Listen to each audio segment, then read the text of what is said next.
Hello everyone, and stop. Damn it. God, I fucked that up. Alright. Try it again. 3, 2, 1, start. Hello everyone, I am Mapache, and welcome back for more Sly Cooper and the Thievius Raccoonus. In the last video, we started this game, we got our file from Carmelita Montoya Fox, and we made our hasty getaway. And now we're gonna finally do what we needed to be doing, which is stopping at Fiendish Five and getting back Sly's family heirloom.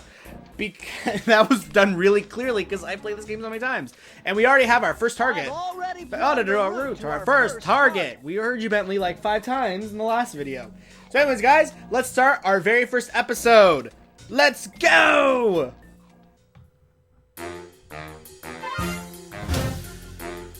The road trip gave me the time I needed to study up on Sir Raleigh the Frog. As a young man, this hot-tempered frog grew bored of his life of luxury and privilege. On a whim, he tried his hand at a bit of piracy and found it to his liking. Raleigh, who quickly became addicted to crime, was brought into the Fiendish Five as chief machinist, where his evil tinkering genius rose to new heights. The last reported sighting of this mad machinist was off the soggy coast of the Isle o' Rath, a small island uncomfortably situated in the middle of a perilous Welsh triangle. Sly Cooper in Tide of Terror.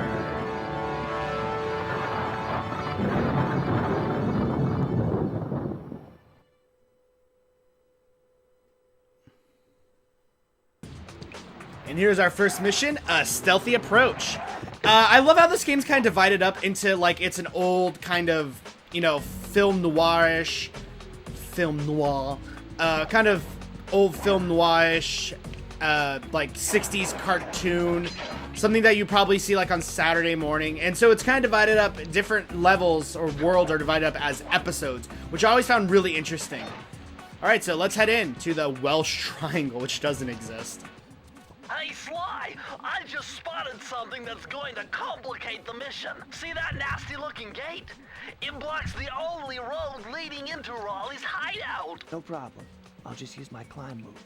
Okay, but remember, you can only climb on certain objects, like pipes and ropes. Yeah, sure, and like that ladder there? That is correct, but do not forget, Sly. You have to get close. Then hit the circle button to grab it. Yeah. Relax, Bentley.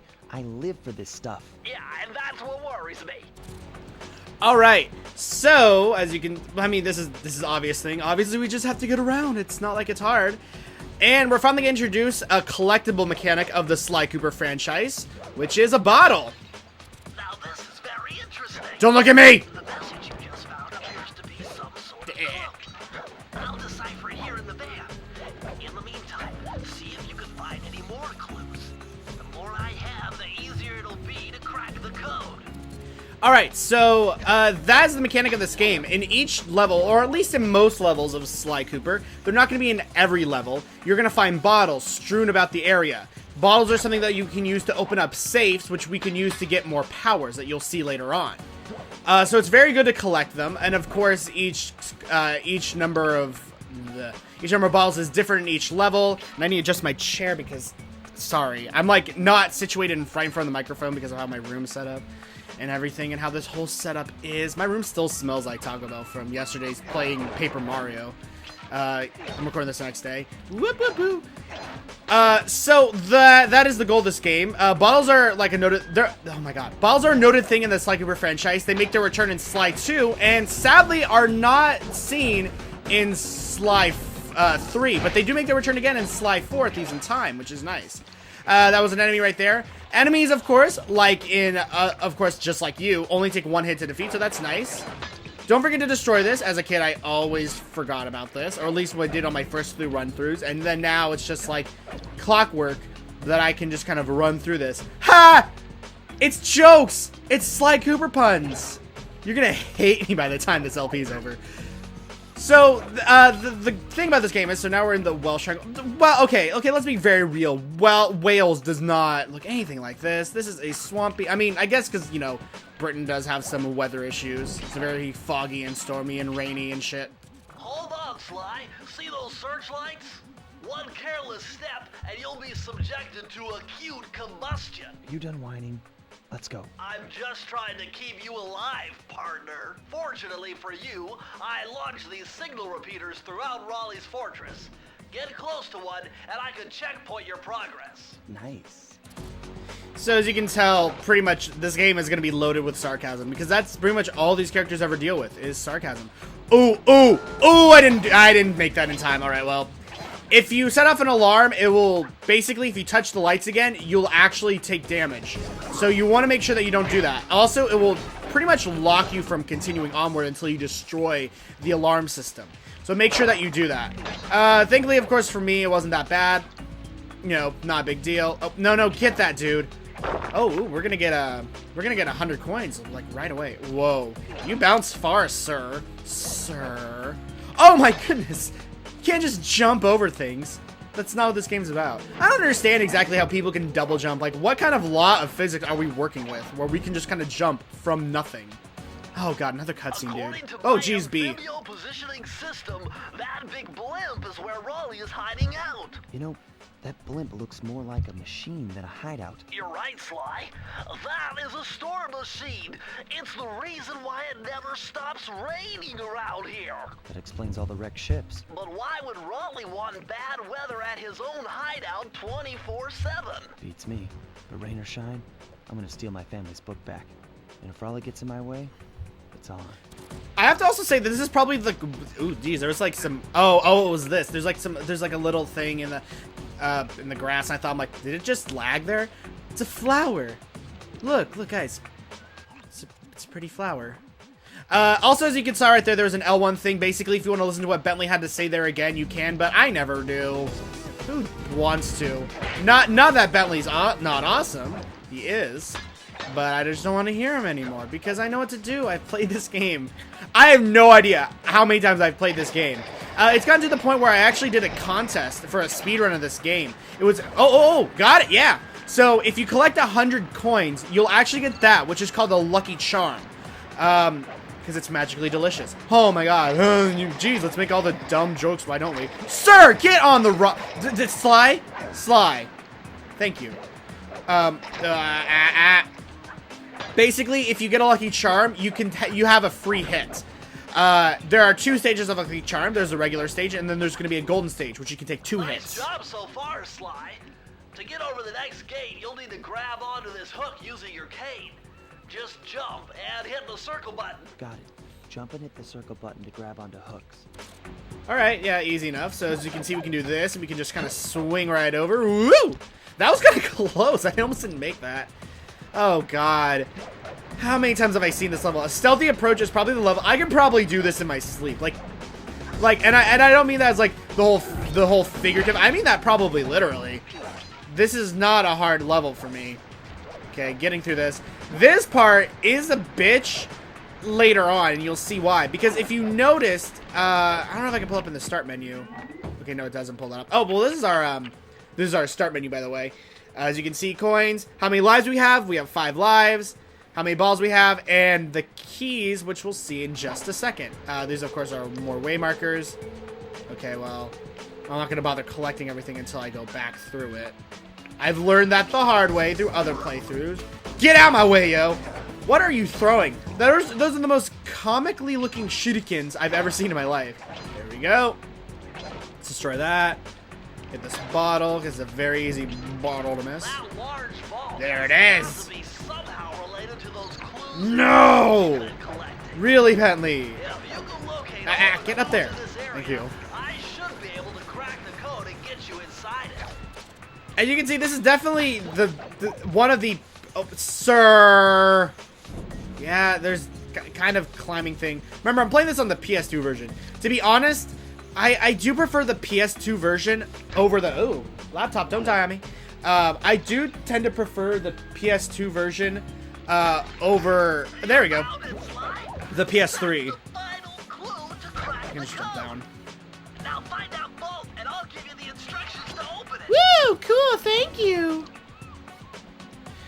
So yeah, this, oh god. Well, here it is. Let's see. Okay, now like I said, I've memorized all the codes to these saves. So let me see. Stealthy approach, I believe that would be, that's 792. Press the circle to enter the vault. I'm gonna let him speak out because I want everyone to hear it. Clues have led me to believe that the code for this vault is 792. Yeah! I'm gonna try to see if I can remember every single code combination. Sly, you found a page from the Thievius Raccoonus. Woo! This page teaches old Drake Cooper's fast attack dive move. Press the triangle button to use it. What's funny is that when I was a kid, I was like, God, Sly has a lot of ancestors, and I thought it was a straight linear, like, ancestry. I'm like, that honestly wouldn't make as much sense as it would, you know, a lot more. So triangle buttons are going to be usually our thief ancestry moves. So this is our dive, and it's pretty good at knocking out enemies, and if we just kind of want to move pretty quick, and I believe we have a bit of a frame of invincibility as we're doing this. So it's nice to kind of attack enemies with it. I tend to not really use this as much, I'll be very honest, as compared to some of the other ones that we'll be getting. But anyways, here we go. Got our first key.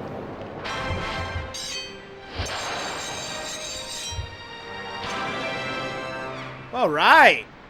First key down. I wonder what this is. Let's use it on this. Douche. So now that we've gotten the key of the level and the safe, we've pretty much almost completely 100%ed a stealthy approach. And I'll explain what the symbols are once we get through prowling the grounds. Now the way that this game works, now prowling the grounds, of course, as you see, there's no keys, there's no vault to get here. The way that each kind of episode of, oh god, this, why does this thing always Now gonna might be a good time to mention that I hitting did it! twice will give you an extra high jump. I did it! I got it! I'm not in fucking kindergarten anymore. This game wasn't even out when I was in kindergarten. Oh, it doesn't even matter. I probably would have been playing it then too. Looks like the most secured location on this boat. If Raleigh's really as smart as his police files suggest, then that's where I'll find him. Wonderful idea, but your plan is flawed. Why? Because it's impossible to get near him. To access Raleigh's blimp, you would have to sneak through that high voltage power tube. To do that without getting electrocuted, you'd have to destroy that power generator. And to do that, you need 2 more of Raleigh's treasure keys, which are heavily guarded. Interesting. So when are you gonna get to the impossible part? Fine, but I warned you. I've marked the areas you need to hit with holographic markers. Follow them to your objectives. Thanks. Don't mention it. It's your funeral. My name's Sly Cooper. I speak constantly in inside voice all the time. This is definitely the quietest game that Sly Cooper is in, because in other games he gets a lot louder. And I think that's kind of funny. But maybe they were trying to fit that in because of course he's a thief and he has to be quiet, of course. And I mean, that would make sense. I'm not saying it's a bad thing. Oh, okay, bye. Bye, girl. All right, and look at this. A free lucky charm we can find out in the wild. Wow, you found a lucky charm. That'll protect you when you take any damage. So now, essentially, if we fall in any water, fall off, you know, into a bottomless pit, touch anything dangerous like lava, say for instance, or spiked plants, now we have 2 hits for free that we can take damage. That's really nice. Of course, if you get hit without any of these on, you'll lose a life. Once you get 0, game over, Raleigh. I might just sub this at the bottom, by the way, so you can understand what this says, because it's kind of hard to hear, especially when I'm talking over it.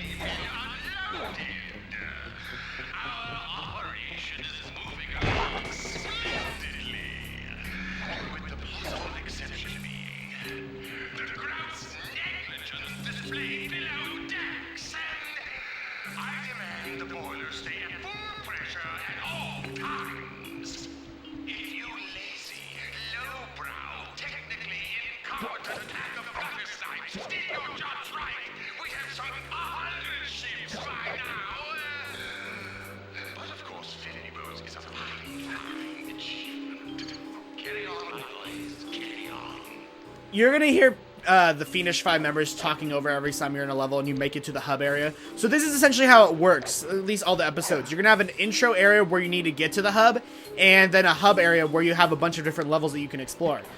Prowling the grounds is notable because you can get a lot of 1-ups here. There's one free one right here. that you can get. That will always be there. Anytime you leave this area and come back, it will always be there. 1-ups keep recycling, so definitely take advantage of that. This one is going to be here if you already have 2 lucky charms on you. If you don't, then it's going to have a lucky charm on you. I believe the one in there is always going to be a lucky charm too, because there should be one in here. Yeah, I think that normally holds a lucky charm, but I guess it's not going to be there. So yeah, you can kind of stock up really easily. In fact, I'll be very honest, when I was little, I used to come back here all the time and just stock up on getting things, because it was just so easy to pile up on stuff. So anyways, I do have an order of doing this, and you know, because I might make these videos a little bit longer. Let's do it into the machine, why not? So as you can see there, we have a blue key, a yellow safe, and then a red hourglass symbol. I'm going to explain what that is in just a second, once I have 3 seconds, because Bentley's going to say something here. Better close those furnace doors. Jump and press the square button. That'll slam them shut. Alright, okay, this level, by the way, on the first time I ever played this game, stumped me so hard, and I don't understand why. It shouldn't have. Anyways, so, you already know what the blue symbol is, which is the key, which we get at the end of every single level. That's going to be something that's going to be present in every single level. Safes, not so much. Oh, God, Bentley. My analysis tells me that if you trace the spinning crankshaft all the way back to its source, you'll find Raleigh's treasure key and sabotage his machine while you're at it. So anyways, as I was saying, Bentley's going to be interrupting me a lot, and that's going to get annoying. That's going to be a reoccurring thing in this Let's Play. Oh! Oh! No. Oh, wow. That just happened, guys. That just happened. I just fell in the water. You're going to take damage if you fall in the water, so be very careful. Hold down the circle. I know! To perform super sneaky feats. Shut up, Bentley.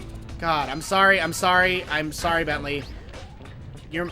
Oh, God, that was close. God! I might need to get a new controller, because this controller is old, so it might make me slip up. Because I'm playing with a controller... Oh, God, when did I get this PS2? I don't know. Well, let's see. I've had it since Sly Cooper came out, so at least since 2003. So this console is at least a decade old. So, I don't think they even sell PS2 controllers anymore, so I might be out of luck there. And I don't have any spares, sadly. This is my only one. I used to have spares, but those also went the way of the dinosaur. They just don't work anymore, so this is kind of my only working one, and it's been working pretty well for the last, you know, years that I needed it, which is all of them. I usually like to make these fall. I don't usually like to grab them. I don't know why. Oh, well, I just did there. I don't know why. That's just me. I mean, it doesn't really make a difference. Oh, hey, look at that. Another extra life. Ooh, man, that bottle clipped me there for a second. That was kind of scary. All right. Let's just jump on down. Let's get the balls that I dropped. Of course, you want to make sure that you get these. If you don't, you're going to have to restart the level because there's no way back up there. Unlike other levels you'll be able to kind of traverse them from beginning to end more easily, sir. But this one, not so much. Okay. Oh, this area always scared me as a kid. I don't know why. But like electricity hazards in this game always scare me. And I was always scared because since Sly had a tail, I was always scared that I was gonna, like, you know, get the tail caught in these, like, electric rotor fans. And that was my biggest fear. I cared for Sly Cooper so much. Maybe I don't know if I should explain why. I mean, the reason why I'm very sentimental to this game is it's kind of sad. But maybe I should explain it now, than later. See, the thing is, for those maybe who know me, you know that my parents are divorced. My family actually divorced when I was about 3 years old, and my dad lives ultra far. He lives actually in the Midwest in Indiana. And for those of you who remember my old channels, you remember me mentioning Indiana a lot. That's where he lives. I live in California normally. And the thing is, I don't really want to talk a lot. I'm just going to be very honest here. I don't really want to talk a lot about my dad for obvious reasons. But let's just say that my dad and I didn't have the best relationship. And the thing is that my dad and my stepmother, they had arguments a lot because, I don't know, they just did. They fight a lot more than they will say that they did, but they did. They fought a lot. And, you know, my dad also liked to kind of, my dad and my stepmother just like to, you know, kind of, you know, I don't mean to say this, kind of just is really sad. Oh! Right on top of you, sir. I don't mean to say this, like, you know, and be kind of sad and bring this up, but, you know, let's just say it wasn't a very good time in my life. But the way I kind of cope with is that I got a PS2 over there, and I played the Sly Cooper series a lot, and I don't know, it helped me to kind of distance myself from it. And so it helped me deal with a lot when I was really young, specifically this game and Sly 2, for the most part. And also Sly 3, of course. Sly 4 came out after, you know, a lot after, once I was older. So I do owe a lot to this series. I feel like that, you know, it's something that I owe, not really owe, but it just, as a kid, it was something that really cheered me up. And it just, you know, it was something that just, like, if my family was arguing, you know, because, oh god, how much issues there were on my dad's side of the family, I could just kind of detach myself and go and play, you know, these awesome games. And that's what I did a lot. So that's kind of why I really gravitate towards the series. And not only that, because it's a great series too. This is honestly probably one of the best PS2 game series, and I will stand by that notion greatly. And there is a safe, by the way. I'm sorry to kind of just go into that, but I don't know. I don't think I ever really fully explained that, and so that's the reason why I really enjoy this. Also, of course, I got the first Sly Cooper game on my birthday. I was 8 years old. So I got this game actually the year after it came out. I got it in 2003, because of course this game came out in September 2002. I really wanted this game though when I saw it come out. But, of course my mom didn't want me to, but it was the game that I was raving about. I'm like, oh my god, I want that, because I recently had gotten a PS2. I don't think I got it. I got the Christmas earlier, I think. And I didn't have many games on it. I think I only had like a few. I think the first game I had out for the PS2 was Revenge of the Flying Dutchman, the SpongeBob game. I had a lot of Nickelodeon games growing up. Oh god, did I? I still have a lot of them too. Whoa, sir. Well, at least I got to where I needed to go. That is a hidden bottle that I will always miss. At least as a kid, not anymore, because I'm smart. All right, the code for this is 227, I believe. Let's just do it. I can't believe I pieced this one together. Try 227. Yeah!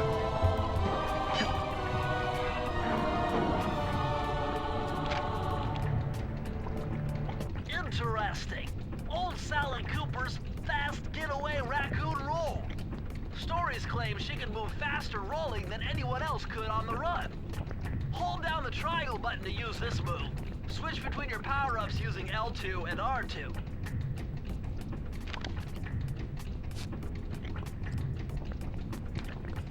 All right, so now sorry, I was quiet there for a second. I was just kind of like, for lots of memories. So L2 and R2 will allow us to switch through our things, and now we get the roll. This is really nice, especially for what's going to come up. You saw that red hourglass, and I failed to mention this earlier, sorry. That red hourglass is actually going to be something called the Master Thief Sprint. Essentially, it's going back through the level again and trying to complete it in the allotted time. And that's how you get 100%. And the great thing about this is, if you're able to complete it for every single level, you'll be able to get something really cool, which is you'll be able to get the commentary for every single level of the game from the creators, which I've listened to over and over and over again. But I don't want to kind of go through all the stuff in it, because I kind of want you guys to listen if you ever play the game. Okay, this is the part that always tripped me up as a kid, and I kind of forgot that you could close these shut. Oh, whoa. I kind of stopped there. I shouldn't have stopped there. There we go. I don't know why that stopped. That, like, had me hung up for an hour as a kid. I don't know why it did, but it was the biggest hurdle as a kid for me. All right, let's get our key. And that makes 2. Let's see, how long have we been doing this for? Oh, Jesus. Oh, I've been doing this for a while. Shit, I didn't realize it was this long. Oops. God, I thought I'd get more than just 2 levels in. Alright, guys. Well, so I'm going to have to stop here because this video's gone long enough. I don't want to go over 25 minutes. I want to keep my videos between 15 and 25 minutes for this Let's Play. So I'm going to stop here. Next time on Sly Cooper and the Thievius Raccoonus, we'll be talking about a little bit more happier things. We'll be exploring more of Raleigh's boat hideout thing, and getting some more of the treasure keys, some more bottles, and exploring this creepy area in the middle of the Welsh Triangle. So, I will see you guys all next time. Make sure to like and shit and all that stuff, and hopefully you guys are enjoying this Let's Play as much as I am. I'll see you guys all next time.